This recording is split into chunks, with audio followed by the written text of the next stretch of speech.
আসসালামু আলাইকুম ওয়া রাহমাতুল্লাহ। সম্মানিত কোয়েল পাখি খামারি ভাই ও বোন, আসলে যখন আপনারা যেকোনো কাজকর্ম বা ব্যবসা করতে ইচ্ছা করবেন, আমি বোঝাচ্ছি যেহেতু আমি খামার থেকে বলতেছি।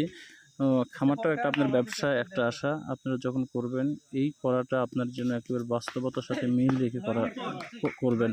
কারণ অনেক খামারি আমার হাতের উপর দিয়ে চলে গেছে, যারা দেখে করেছে, শুনে করেছে।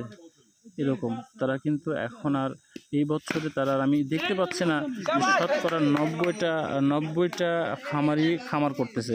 গত বছর যারা দেখে শুনে আপনার কারো মুখ থেকে শুনে কারো দেখে খামার করতে গেছে, তো এই বছরে তারা আর নেই। কারণ কি জানেন?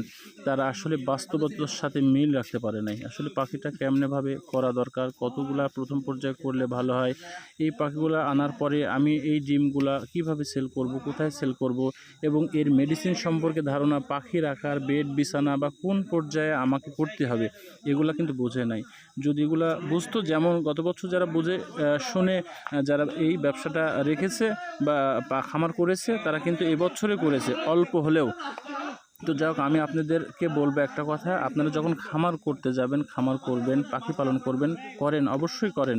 পাখি থেকে আপনার কিছু আসা সম্ভব। তো এইটার বিষয় আপনাকে বুঝতে জানতে হবে।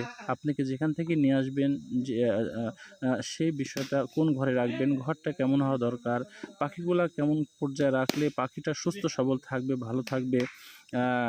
এই মেডিসিনের যে স্কোরগুলো ডোজগুলো রয়েছে, কোন কোন ডোজ কীভাবে করতে হবে, সব জেনে বুঝে আপনারা করবেন। তাহলে সামনের দিকে আগানোর একটা পথ আপনারা খুঁজে পাবেন। ভালো থাকবেন, সুস্থ থাকবেন। আসসালামু আলাইকুম ওয়া রাহমাতুল্লাহি ওয়া বারাকাতুহু।